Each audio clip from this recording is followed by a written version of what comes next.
어제 저희가 국내 최고의 한반도 전문가 정세현 전 장관님 모시고 얘기 나누다가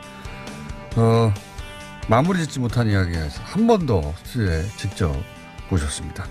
정세현 전 장관님 스튜디오에 나와 계십니다. 안녕하십니까? 예, 안녕하십니까? 네. 어제 많은 분들이 일본 얘기 막 시작하는데 하다가 혼이 한번 와야 돼요. 이렇게 여기까지 얘기하시고 뚝 끊어져가지고 그 뒤에 얘기 어떻게 되냐고 다들 궁금해가지고 한 번 더 모셨습니다. 예. 네. 일본 얘기를 좀 정리를 해 주시자면, 일본과 미국의 그 오래된 관계 잘 알려지지 않은, 예. 그리고 뭐, 볼턴 같은, 사실 볼턴의 리비아 주장과 일본이 그동안 주장했던 게 완전 일맥상통한 거 아니었습니까? 예. 네, 그동안의 그 미일 관계는 예. 한일 관계하고 좀 격이 다릅니다. 미일 동맹은 한미 동맹보다 훨씬 더 격이 높아요. 그러니까 그걸 우리가 보도를 잘 안 했어요. 똑같은 동맹인 줄 알지. 예. 네. 쉽게 얘기해서 일본에 파는 무기를 우리한테 안 팝니다. 오랫동안 그래왔습니까? 거기는 그렇죠. 훨씬 고성능. 네. 뭐 그런 점에서 비싼 거지만 돈이 없어서가 아니에요. 그것은 같은 동맹이라 할지라도 동맹에도 가불병이 있지, ABC가. 우리는 그 A급은 못 돼요. 근데 그보다 더 중요한 것은 일본이 그동안에 패전 후에 예. 전쟁 끝나고 난 뒤에 뭐 점령 시절 미군이 점령도 했었지만은 그 기간 중에 미국의 마음을 잡아버렸어요. 일본 특유의 그 수단으로. 미국이 워싱턴 마음을 그렇죠. 잡아버렸다. 예. 아니 대표적인 게 미국의 의사당에서부터 워싱턴 몰이라는데 그 벚나무가 쫙 벚꽃 벚나무가 심어져 있는 거 보십시오. 그거부터 시작해서 그 일본에 심은 겁니까? 그렇죠. 일본이 갖다 심어놨죠. 그리고 일본의 기업들이 미국의 그 유수한 예. 유명한 동아시아 전문가 싱크탱크들. 그 중에 동아시아 전문가 또는 일본 전문가들을 상당 정도로 이렇게 뭐 키웠다고 하면 좀 심하지만 후원하는 이런 식으로 해가지고 그 사람들이 일본에 유리한 미국의 정책이 일본에 유리한 방향으로 또는 일본이 가고자 하는 방향으로 미국이 따라오도록 은연중 계획적으로 이게 저 11.6 나고 나서 은연중 계획 썼던 표현인데 은연중 계획적으로 미국이 그쪽으로 가도록 오랫동안 해왔고 그래서 이 한반도 문제 관련해서도 특히 남북 문제 관련해서 일본의 그 영향력이 미국에 미치는 영향이 적지 않았었습니다. 우리가 생각보다 훨씬. 그럼요. 근데 우리가 이제 그거를 뭐 별거 있겠느냐. 우린 뭐 한미 관계도 돈독하다 하는데 한미 관계와 한일 관계는 이제 미일 관계는 격이 다르다니까요. 그 신경민 의원이 그 전에 한번 나오고 무슨 대담하는 자리에서 했던 얘기인데 우리 기업이나 우리 쪽에서 미국에 그 로비하는 사람들이 100원을 쓴다면 일본은 10,000원을 쓴다. 우리가 100원이면 거기는 10,000원이다. 100대 1이죠. 그러니까 100배의 그 이 소위 자금력으로 싱크탱크를 지원한다면 어느 쪽으로 바람이 불겠습니까? 거기서 뭐 그 미국의 싱크탱크는 단순히 그 학자가 아니라 그 사람들이 결국 행정부에 들어가기도 하지 않습니까? 그렇죠. 예. 그러니까 지금 이번에 북미 정상회담이 성사되고 남북 관계가 빠른 속도로 개선되면서 아베가 처음에는 이걸 제동을 걸어보려고 그러지 않았어요? 제동을 걸어보려고 그러다가 그게 그 볼턴이라든지 펜스 또는 그 주변에 있는 강경파들이 되게 이제 일본의 영향을 받은 사람들이었다고 저는 봅니다. 볼튼 같은 네오콘들도 일본과의 커넥션이 그렇죠. 있습니까? 직간접적으로 직접이야 했겠습니까만은 뭐 건너서 싱크탱크 사람들을 장악으로 있으니까 그 사람들이 얘기를 듣는 뭐 부통령이나 안보보좌관 같으면은 일본 쪽으로 기울 수밖에 없죠. 쿠션 넣어서 그렇죠. 계속 메시지를 넣는다 그렇죠. 이거죠. 예. 그래서 이 트럼프 대통령을 좀 흔들었지.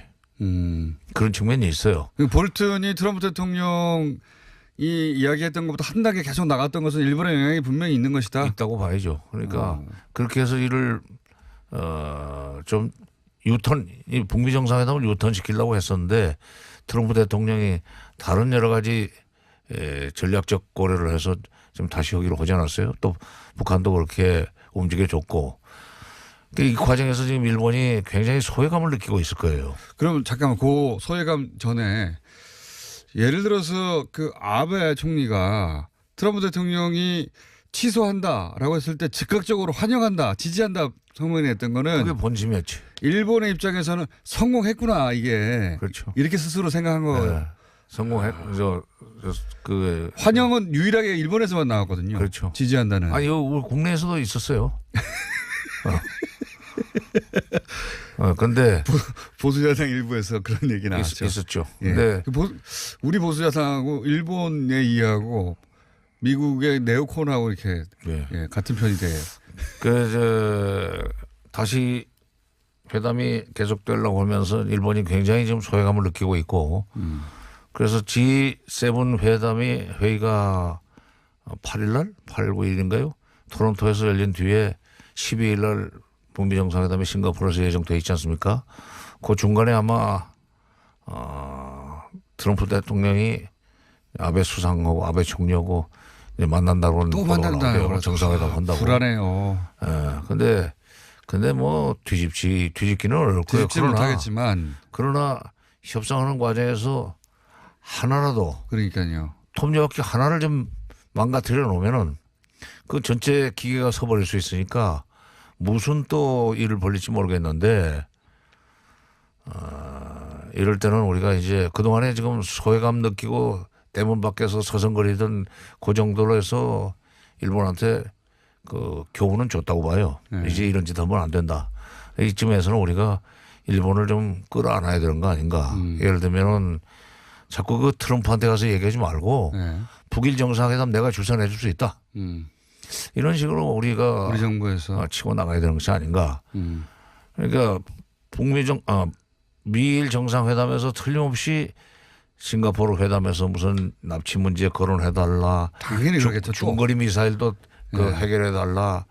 이런 식으로 부탁을 하면 지난번에도 얘기했을 때 해준다고 그러고는 트럼프가 그냥 그다음에는 행동으로 옮기질 않았는데 지난번에 했던 약속 이행하라 하는 식으로 네. 또 부탁을 할 거예요. 근데 그렇게 되더라도 그 트럼프 대통령이 싱가포르에 와가지고 미일 정상회담에서 아베로부터 받은 부탁이라든지 이런 것이 실제 행동으로 올라가지 않도록 이행되지 않도록 하기 위해서 한미 관계도 잘 조율을 해야 되겠지만 일본도 우리가 관리를 해서 북일 정상회담을 차라리 주선해 주겠다는 메시지를 보내는 게 낫다고 나는 생각합니다.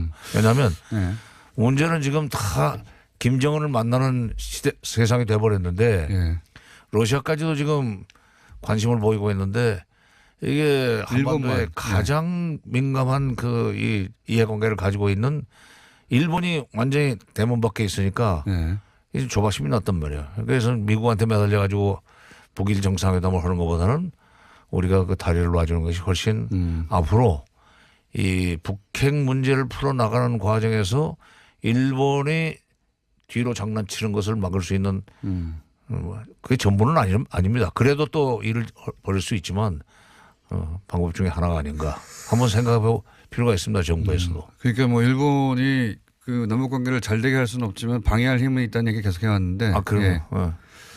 뭐 사사카와 재단이라든가 일본의 재단이나 기업들이 그 미국 소위 이제 워싱턴에 있는 뭐 관료들이나 아니면 뭐 그 싱크탱크들이나 그런 사람들을 계속 관리한다는 얘기는 예전부터 있었거든요. 저는 80년대 그 한미 통상 문제 생겼을 때 80년대 중반에 그때 우리는 비로소 그 이제 로비를 통해 가지고 미국의 통상 압력을 대한 통상 압력을 좀 완화시켜 보려고 굉장히 노력을 했었습니다. 처음으로 80년대 시대에 봤는데 비로소 이게 로비가 중요한 거구나 하는 것을 깨달은 거죠. 근데 이미 그때 일본은 미국 조야 의회고 무슨 뭐 언론계고 학계고 일본의 유리한 방향으로 얘기를 해줄 수 있는 사람들을 수없이 많이 확보하고 있다. 그리고 쭉 관리를 해왔다는 것을 그때 비로소 깨달았어요. 가서 처음 가가지고. 그때 이제 그런 통상 압력이 들어오니까 그때 로나ल्드 레이건 대통령 될 겁니다. 86년에. 그 일본이 로비해가지고 미국의 조야를 움직이는 걸 보고 저게 역시 말하자면 제국을 꿈꿨던 일종의 그 노하우로구나. 제국을 꿈꿨던 나라 아닙니까? 미국하고 한번 붙었죠 또 게다가. 그렇기 때문에 미국이 더 대접을 하는 것 같아요. 그러니까 패전국은 패전국이지만 과거에 한번 전쟁을 치렀고 그렇기 때문에 만만한 상대는 아니다.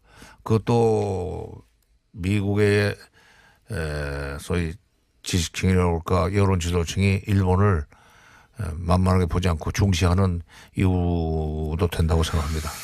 그게 이제 우리는 이제 뭐 한미일 동맹 얘기할 때 그 동급으로 얘기하고 혹은 뭐 한미 동맹이 굉장히 강력해서 일본하고 대등한 수준이라고 생각하거나 그렇게 보도해 왔는데 그건 착각이라는 거죠. 장관님의 오랜 경험상. 그럼요. 아니 그러니까 이스라엘한테 파는 무기 일본에 안 팔고 다 파는 거 아니고 일본에 파는 무기 우리한테는 또 안 파는 것도 많고. 3등급이네요. 그러니까 우리 처지를 정확하게 알고 네. 정확하게 알고 무슨 뭐 한미 동맹이고 뭐 뭘 얘기를 해야지.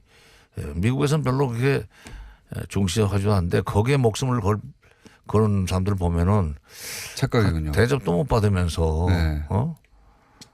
사랑채도 못 들어가면서 뭐 안방에서 뭐 그 밀담을 나누는 그런 관계인 것처럼 착각하고 계속 짝사랑하고 있는 거예요. 짝사랑하죠. 다 그 이게 이제 민주당 공화당 차이 없이 그래왔던 거 아닙니까? 그렇죠. 네, 미국에서는. 네, 그렇죠. 예. 그러니까 미국 민주당 공화당을 다 어떤 점에서는 일본이 관리했다. 다 장악을 하고 있다고 봐야 돼요. 그리고 그 싱크탱크의 영향력이 있기 때문에 미국의 뭐 공화당이고 뭐 민주당이고 또는 정부에 들어가 있는 사람이고 일단 전문가라고 하는 사람들이 얘기를 먼저 듣고 정책 방향이라고 할까 내용을 좀 구상하게 되기 때문에 거기서부터 미국 정치는 그렇게 한다고 그렇죠. 하더라고요. 네. 예, 우리 싱크탱크는 뭐 그렇게 여의도에 직접 영향을 미치지는 않는데 미국에서는 직접 영향도 미치고 그 사람들을 뽑아서 행정부로 데리고 들어가기도 하고 행정부에 있다가 글로 가기도 하고 왔다 갔다 하더라고요. 인력 풀 역할을 하더라고요 보니까. 우리는 그러니까 김치 담는 난 뭐 여자도 아닌데 이런 비유에서 좀 이렇게 설득력이 있을지 모르지만 김치를 담는데 우리는 뭐 막판에 배추 사다가 그거 절여가지고 양념 넣어서 김치를 담으려고 하는 정도로 거기서부터 시작한다면 일본은 재배 단계에서부터 배채를 키운다. 네. 배추를 키우는 농장에 처음부터 이런 식으로 키워달라. 네. 주문자 생산 원칙에 의해서 그 농장에다가 이 배추 이런 식으로 키워달라. 뭐 너무 크게 하지 말고 포기를 이 정도에서 뽑아달라. 이런 식으로 해가지고 그걸로 그 김치를 담으니까 경쟁력이 있죠. 장관님 그 요즘은 남자들도 김치를 담그고 안 그러면 혼납니다. 예. 장관님 시절하고 다르게. 자, 그래서 일본이 최근에 혼나고 있긴 한데, 예. 그게 이제 속시워하는 분들도 많긴 한데, 근데 국가 차원의 외교에서는 일본을 꼭 관리해야 한다. 예, 안 그러면 언제 어디서 조용히 방해하거나 튀어나와서 방해할지 모른다. 이번에 아베가 속내를 확 드러냈죠. 확. 물론 뭐 하루 만에 또 입장을 바꿨어요. 모양은 우습게 됐긴 했는데. 예. 아니, 우습지만은 그거 우습게 볼 일은 아니에요. 네. 그렇습니다. 그 취소도 적극 지지하고 다시 개최도 다시 적극 지지한다고 예. 하루살이 바꿔버렸어요. 게다가 아베 총리는 푸틴도 만나고 있고 만났죠. 그 사이에. 일본 입장에서 아베 총리 열심히 돌아다니고 있어요. 지금 이 남북관계 관련해 가지고 보니까. 관리해야 된다는 말씀을 하셨고 자.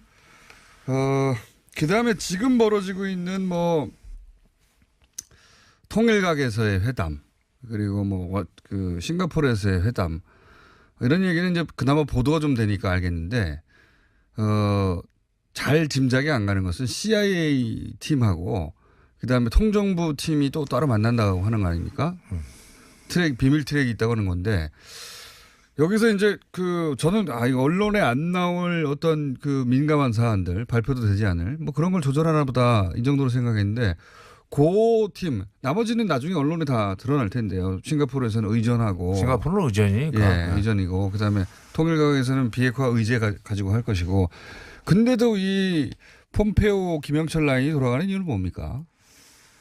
그런데 최종적인 그 결론은 결국 김영철하고 폼페오가 한번 만난다.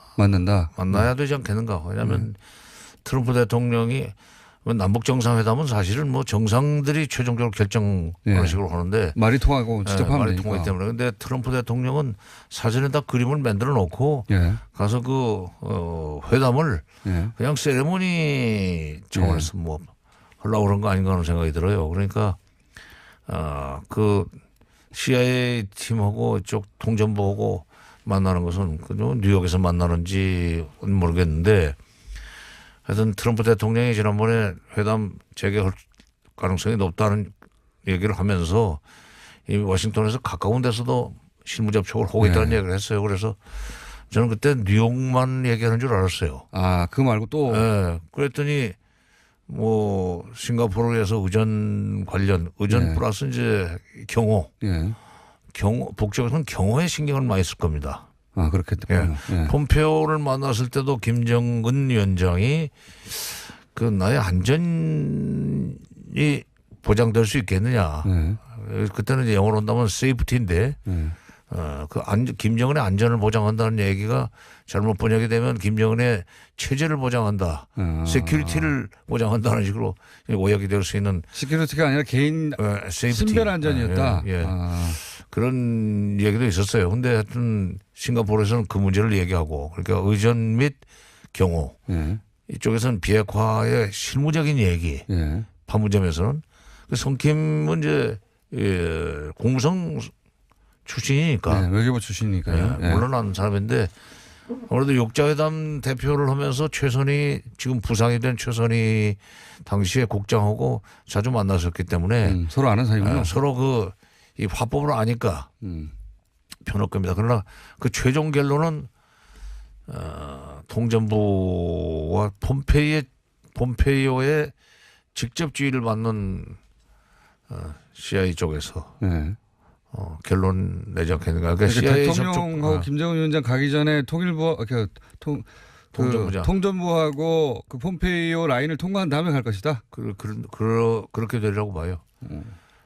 지금 결국 총괄은 폼페이오하고 김영철하고 서훈 이 세 사람 아닙니까 결국. 그렇죠.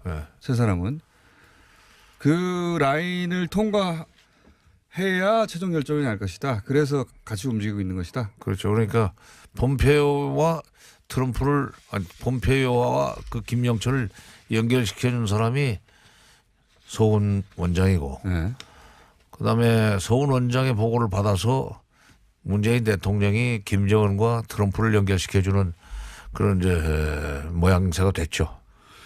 이건 어떻습니까? 지금 장관님도 말씀하셨고 저도 이제 점점 준 전문가가 되어서 싱가포르 결정하자마자 이거 둘째 날 행사가 따로 있는 거 아니냐? 둘째 날 행사가 있으면 그 종전선언 3자 4자 하는 거 아니냐? 이런 얘기를 했었는데 장관님도 하셨지 않습니까? 예. 앞으로는 내가 질문하고 저 공장장이 답변합시다. 제가 눈치 쉽다인데. 그 눈치를 때려잡은 거죠. 그럴 수 있는 거니까. 눈치가 아니라 그것은 뭐 전문성이지. 근데 트럼프 대통령이 지금 회담을 이틀을 할 수도 있다, 뭐 연장할 수도 있다는 얘기를 했어요. 그래서 이게 결론이 안 나기 때문에 하루 더 해서 결론을 내야 된다는 얘기가 생각했더니 문재인 대통령이 김정은 위원장을 만난 뒤에 남북미 종전선언 얘기를 하더라고요. 그래서 이거는 가능성. 13일 날 문재인 대통령이 싱가포르 가기만 하면 되는 거 아니에요. 그렇죠.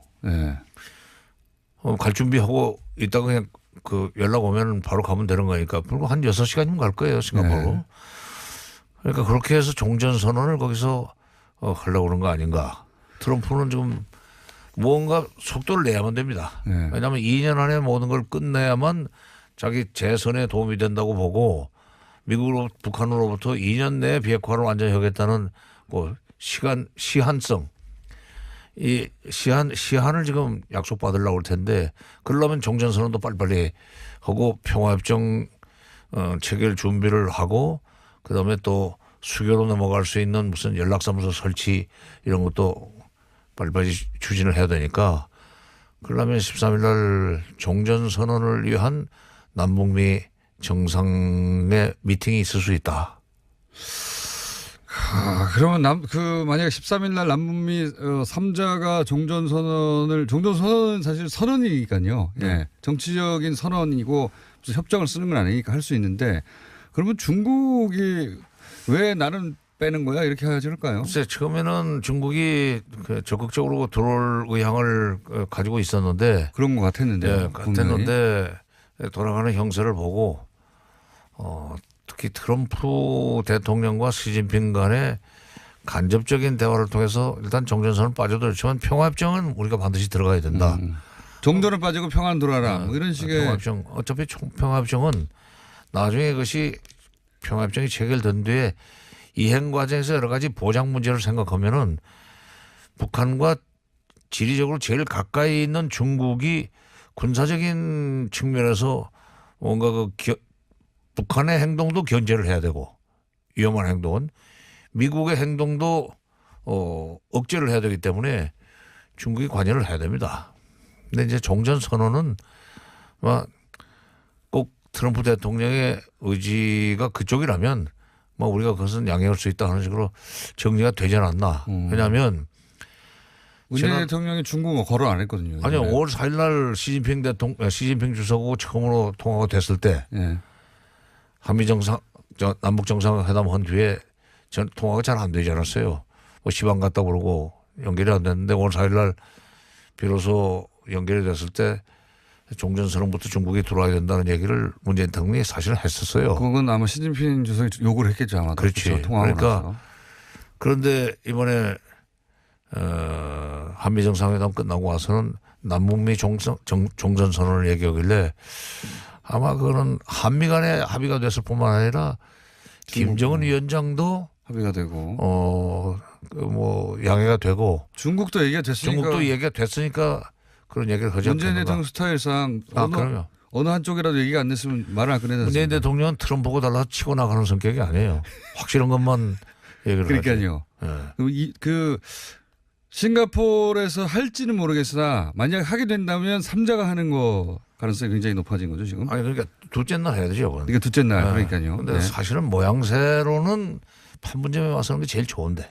그래서 이제 판문점을 밀었던 건데 다들 그렇죠. 그러니까 문재인 대통령으로서는 판문점에서 북미 정상회담을 하고 바로 거기서 바로 이어서 그 자리에서 종전선언을 그게 제일 좋지 않느냐. 또 중국에서 오기도 시간이 얼마 안 별로 안 걸립니다.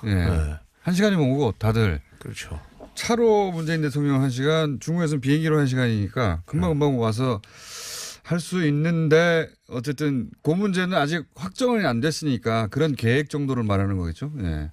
그 확정은 아마 요 이제 그 가장 중요하다고 하는 통일각에서 지금 북한과 미국의 조율 과정 요게 끝나면 확정되는 거 아니겠습니까? 그래서 이제 그게 끝나면은 아무래도 그 총괄적인 그 지휘자인 폼페이오와 김영철 간에 여기까지 하면 됐다. 뭐 이런. 그렇죠. 거기에 이제 서로 북한도 가고 최종적으로 폼페이오가 북한 한번 더 가겠죠. 아무래도 그럼 마지막으로. 폼페이오가 북평양을 갈지 이번에는 김영철이 답방 차원에서 뭐 갈지. 김영철이 베이징 가서 미국 가는 비행기 갈아타는 것은 그 창피하지 않아요.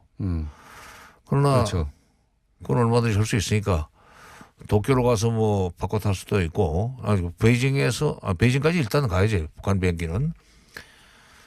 그전에 조명록 그때 2000년 10월 초에 조명록 차수 그 클린턴 대통령의 방북을 위한 북한 측의 그 준비 차원에서 조명록 차수가 갈 때는 베이징으로 가가지고 도쿄로 가서 아마 미국이 제공하는 비행기를 타고 들어갔을 겁니다. 아하.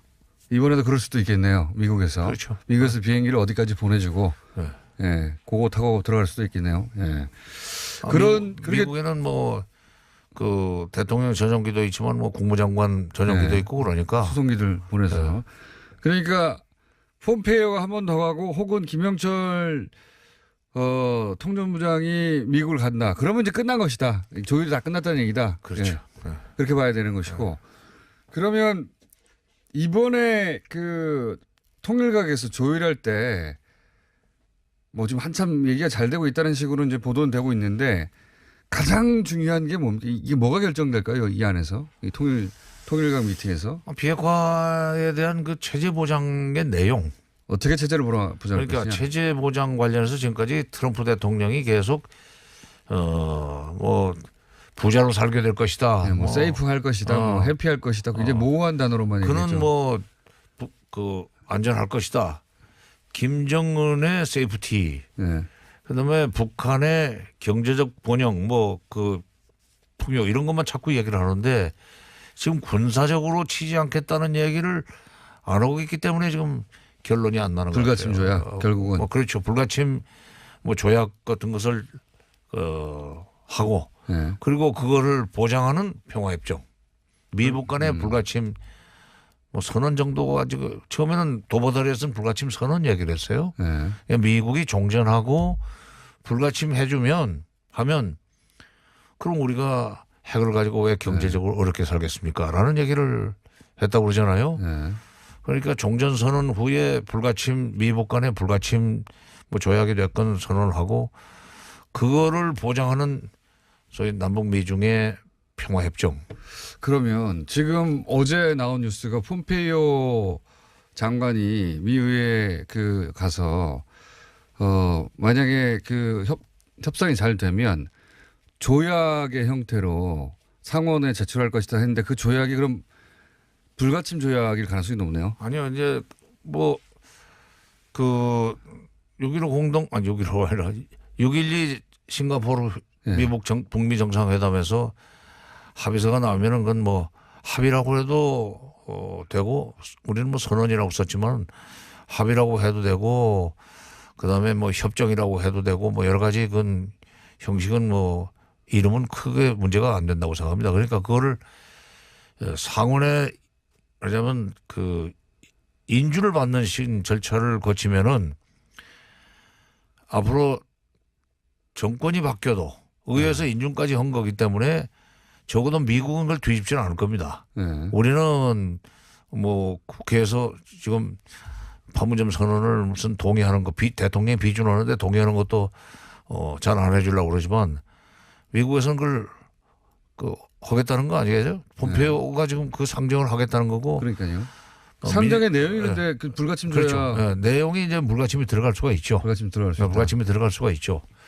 그러니까 불가침의 내용이 들어가고 그것이 명시가 되고 그 미국 의회에서 인준까지 되고 이렇게 대통령이 뭐 비준해서 발표하고 그리고 그걸 더 확실하게 보장하기 위한 평화협정을 체결하는 이런 식으로 된다면 북한이 뭐 비핵화 확실하게 해주겠다. 그러면 불가침 조약 혹은 뭐 평화협정 그게 다 협상 안에 들어갔다. 그러면 북한도 핵탄두 처음부터 몇 개 내놓겠다 뭐 이런 식의 내용이 쫙 들어가겠네요. 그래서 이제 핵탄두는 근데 그렇게 쉽게 처음부터 내놓으라고 단계별로 할 거예요. 네. 왜냐하면 그 자기네들이 받아내야 될 것들이 어차피 단계적으로 지금 정해져 있을 텐데 최종 단계에서 받아내려고 그러고 네. 미국은 될 수 있으면 초기 단계에서 받아내려고 하고. 받아내려고 할 텐데 거기서 이제 중간 지점에서 접점을 찾아야 되겠죠. 20개 그러려면 중에 뭐 5개도 준다든가 처음에. 그럴 수도 있고 네. 또 거리. 거리. 특히 이제 미국이 그 위험하게 생각하는 것은 ICBM. 핵폭탄보다도 ICBM이에요. 네. 그러니까 본토까지 날아오는. 네. ICBM 본토까지 날아오는 것이 13,000km인데 10,000km짜리도 있고 뭐 7,000-8,000km짜리도 있고 그런 식으로 단계적으로 접근할 바에는 일본은 아마 틀림없이 중거리 미사일부터 내가는 게 어떠냐 하는 식으로 또 폼페이오를 또 네. 설득하려고 그러겠죠. 자, 아니 일본 사람들이 원래 나무 불에 개 잡으려고 하는 사람들 아니요. 남의 불에 개 잡으려는 아니야 지금 북미 정상회담에서 지 문제 해결해달라고 그러는데 미사일 13,000km짜리는 어차피 늦게 내놓을 거고 그렇다면은 단계적으로 접근하는 방식으로 하면서 일본을 위협할 수 있는 중장거리 미사일 같은 것부터 내가 가지고 아니 그거는 일본이 북한하고 해결해야지 자꾸 미국 직접 해야지. 그러니까요. 네. 돈을 주더라도 일본이 그 돈을 쳐주고. 네. 자, 그런데 일본이 얄밉고 괘씸하더라도 그건 뭐 일반인들의 정서는 그럴 수 있는데 정부 당국에서는 세심하게 관리하고 예. 북한과 조율해야 한다. 예. 그리고 청취자 문자가 자꾸 이런 게 옵니다. 6월 12일까지 TBS 옆에 어디 방 하나 잡으시면 안 돼요? 자, 요즘 장관님이 하도 오라는 데가 많으셔가지고 막 코피 나십니다 요새. 하도 피곤해가지고.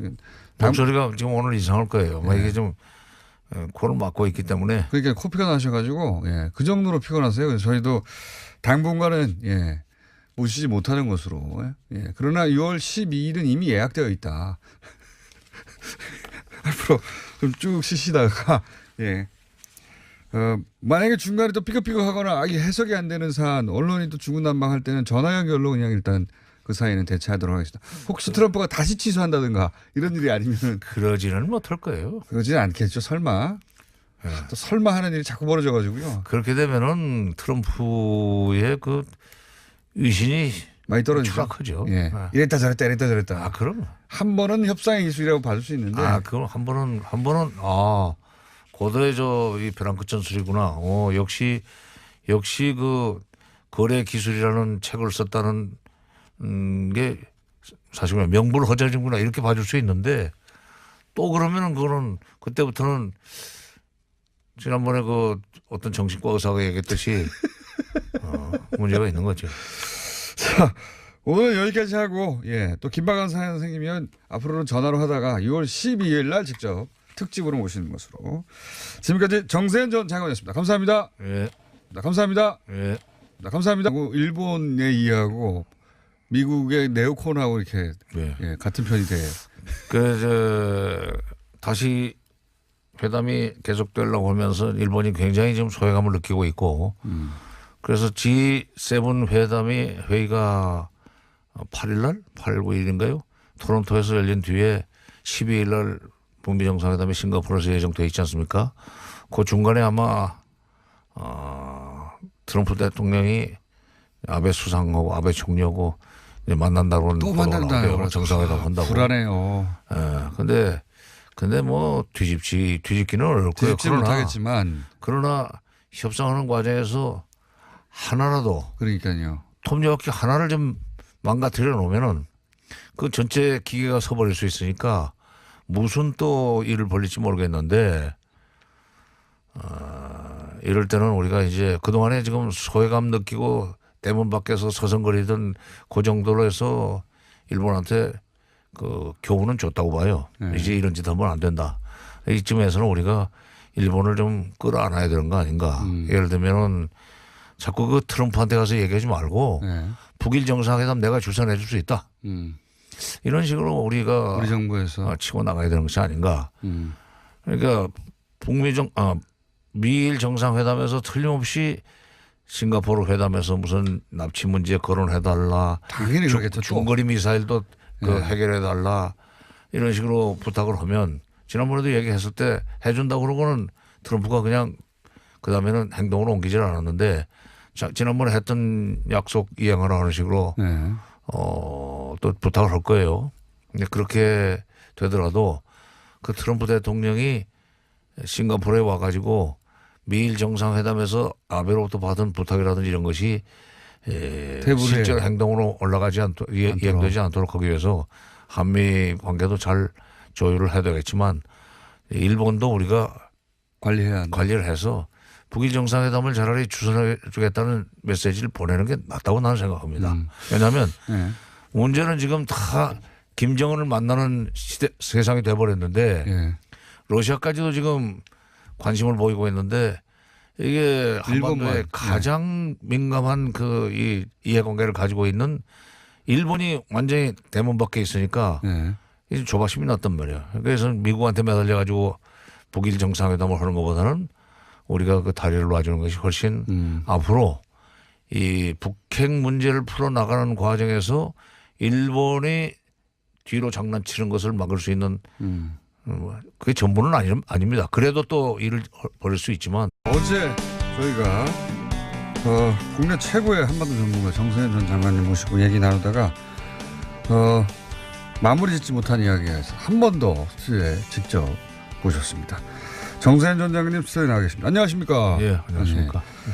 어제 많은 분들이 일본 얘기 막 시작하는데 하다가 혼이 한번 나와야 돼요. 이렇게 여기까지 얘기하시고 뚝 끊어져가지고 그 뒤에 얘기 어떻게 되냐고 다들 궁금해가지고 한 번 더 모셨습니다. 예. 네. 일본 얘기를 좀 정리를 해주시자면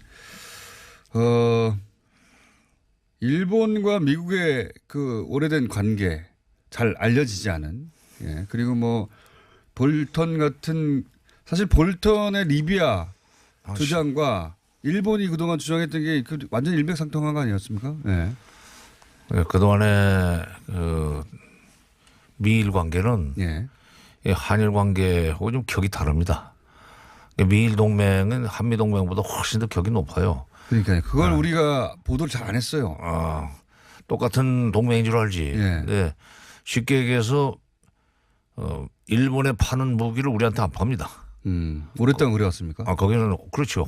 훨씬 고성능. 네. 뭐 그런 점에서 비싼 거지만 돈이 없어서가 아니에요. 그것은 같은 동맹이라 할지라도 동맹에도 가불병이 있지. ABC가. 우리는 그 A급은 못 돼요. 근데 그보다 더 중요한 것은 일본이 그동안에 패전 후에 예. 전쟁 끝나고 난 뒤에 뭐 점령 시절 미군이 점령도 했었지만은 그 기간 중에 미국의 마음을 잡아버렸어요. 일본 특유의 그 수단으로. 미국이 워싱턴 마음을 잡아버렸다. 그렇죠. 예. 아니 대표적인 게 미국의 의사당에서부터 워싱턴 몰이라는데 그 벚나무가 쫙 벚나무가 심어져 있는 거 보십시오. 그거부터 시작해서 그 일본에 심은 겁니까? 그렇죠. 일본이 갖다 심어놨죠. 그리고 일본의 기업들이 미국의 그 유수한 예. 유명한 동아시아 전문가 싱크탱크 그중에 동아시아 전문가 또는 일본 전문가들을 상당 정도로 이렇게 뭐 키웠다고 하면 좀 심하지만 후원하는 이런 식으로 해가지고 그 사람들이 일본에 유리한 미국의 정책이 일본에 유리한 방향으로 또는 일본이 가고자 하는 방향으로 미국이 따라오도록 은연중 계획적으로 이게 저 11.6 나고 나서 은연중 계획 썼던 표현인데 은연중 계획적으로 미국이 그쪽으로 가도록 오랫동안 해왔고 그래서 이 한반도 문제 관련해서도 예. 특히 남북 문제 관련해서 방법 중에 하나가 아닌가 한번 생각해 볼 필요가 있습니다. 정부에서도. 그러니까 뭐 일본이 그 남북 관계를 잘 되게 할 수는 없지만 방해할 힘은 있다는 얘기 계속 해왔는데. 그럼요. 예. 뭐 사사카와 재단이라든가 일본의 재단이나 기업들이 그 미국 소위 이제 워싱턴에 있는 뭐 관료들이나 아니면 뭐 그 싱크탱크들이나 그런 사람들을 계속 관리한다는 얘기는 예전부터 있었거든요. 저는 80년대 그 한미 통상 문제 생겼을 때, 예. 80년대 중반에 그때 우리는 비로소 그 이제 로비를 통해 가지고 미국의 통상 압력을 대한 통상 압력을 좀 완화시켜 보려고 굉장히 노력을 했었습니다. 처음으로 80년대 시대에 봤는데 비로소 이게 로비가 중요한 거구나 하는 것을 깨달은 거죠. 근데 이미 그때 일본은 미국 조야 의회고 무슨 뭐 언론계고 학계고 일본의 유리한 방향으로 얘기를 해줄 수 있는 사람들을 수없이 많이 확보하고 있다. 그리고 쭉 관리를 해왔다는 것을 그때 비로소 깨달았어요. 가서 처음 가가지고. 그때 이제 그런 통상압력이 들어오니까 네. 그때 로널드 레이건 대통령 될 겁니다. 86년에. 그 일본이 로비해가지고 미국의 조야를 움직이는 걸 보고 저게 역시 말하자면 제국을 꿈꿨던 일종의 그 노하우로구나.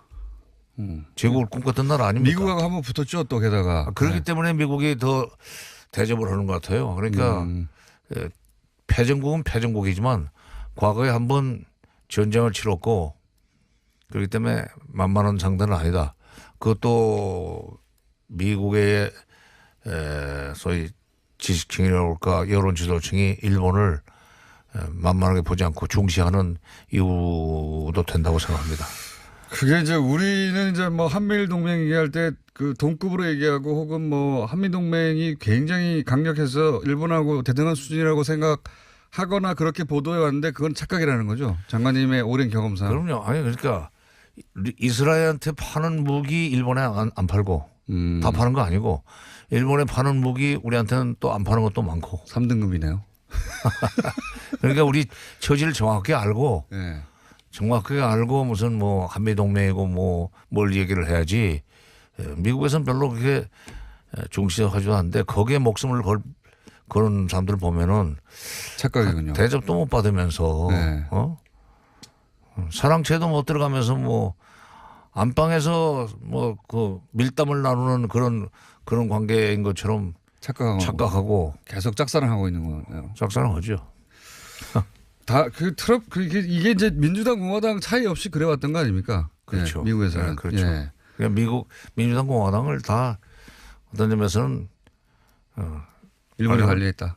다 장악을 하고 있다고 봐야 돼요. 그리고 그 싱크탱크의 영향력이 있기 때문에 네. 미국의 뭐 공화당이고 뭐 민주당이고 또는 정부에 들어가 있는 사람이고 일단 전문가라고 하는 사람들이 얘기를 먼저 듣고 정책 방향이랄까 내용을 좀 구상하게 되기 때문에 거기서부터 미국 정치는 그렇게 한다고 그렇죠. 하더라고요. 예, 우리 싱크탱크는 뭐 그렇게 여의도에 직접 영향을 미치지는 않는데 미국에서는 직접 영향도 미치고 그 사람들을 뽑아서 행정부로 데리고 들어가기도 하고 행정부에 있다가 그로 가기도 하고 왔다 갔다 하더라고요. 인력 풀 역할을 하더라고요 보니까. 우리는 그러니까 김치 담는 난 뭐 여자도 아닌데 이런 비유해서 좀 이렇게 설득력이 있을지 모르지만 김치를 담는데 우리는 뭐 막판에 배추 사다가 그 절여 가지고 양념 넣어서 김치를 담으려고 그러는 정도로 거기서부터 시작한다면 일본은 재배 단계에서부터 배채를 키운다. 네. 배추를 키우는 농장에 처음부터 이런 식으로 키워달라. 네. 주문자 생산 원칙에 의해서 그 농장에다가 이 배추 이런 식으로 키워달라. 뭐 너무 크게 하지 말고 포기를 이 정도에서 뽑아달라. 이런 식으로 해가지고 그걸로 그 김치를 담으니까 경쟁력이 있죠.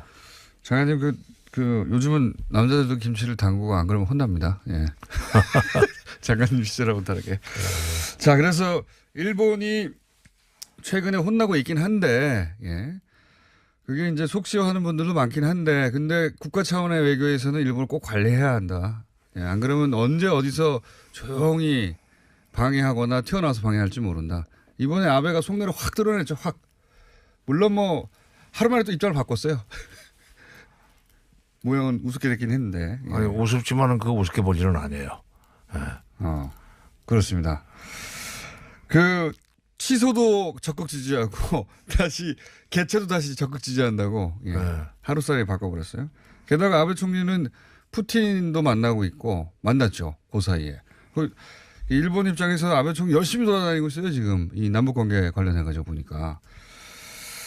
관리해야 된다는 말씀을 하셨고 자. 그 다음에 지금 벌어지고 있는 뭐 통일각에서의 회담 그리고 뭐 그 싱가포르에서의 회담 이런 얘기는 이제 그나마 보도가 좀 되니까 알겠는데 잘 짐작이 안 가는 것은 CIA 팀하고 그 다음에 통정부 팀이 또 따로 만난다고 하는 거 아닙니까? 비밀 트랙이 있다고 하는 건데 여기서 이제 저는 이거 언론에 일본의 그 영향력이 미국에 미치는 영향이 적지 않았었습니다. 우리가 생각보다 훨씬. 그럼요. 근데 우리가 이제 그거를 뭐 별거 있겠느냐. 우린 뭐 한미 관계도 돈독하다 하는데 한미 관계와 한일 관계는 이제 미일 관계는 격이 다르다니까요. 그 신경민 의원이 그 전에 한번 나오고 무슨 대담하는 자리에서 했던 얘기인데 우리 기업이나 우리 쪽에서 미국에 그 로비하는 사람들이 예. 100원을 쓴다면 예. 일본은 10,000원을 쓴다. 우리가 100대 100원이면 거기는 10,000원이다. 100대 1이죠. 그러니까 100배의 그 이 소위 자금력으로 예. 싱크탱크를 지원한다면 어느 쪽으로 바람이 그렇죠. 불겠습니까? 예. 거기서 뭐 그 미국의 싱크탱크는 단순히 그 학자가 아니라 그 사람들이 결국 행정부에 들어가기도 하지 않습니까? 그렇죠. 예. 그러니까 지금 이번에 북미 정상회담이 성사되고 남북 관계가 빠른 속도로 개선되면서 아베가 처음에는 이걸 제동을 걸어보려고 그러지 않았어요? 예. 제동을 걸어보려고 그러다가 그러니까 그 볼턴이라든지 펜스 또는 그 주변에 있는 강경파들 소위. 강경파들이 되게 이제 일본의 영향을 받은 사람들이었다고 저는 봅니다. 아, 그 볼튼 같은 네오콘들도 일본과의 커넥션이 그렇죠. 있습니까? 직간접적으로 직접이야 했겠습니까만은 뭐 건너서 싱크탱크 사람들을 장악으로 있으니까 그 사람들의 얘기를 듣는 뭐 부통령이나 안보보좌관 같으면은 일본 쪽으로 기울 수밖에 없죠. 쿠션 넣어서 그렇죠. 계속 메시지를 넣는다 그렇죠. 이거죠. 예. 그래서 이 트럼프 대통령을 좀 흔들었지.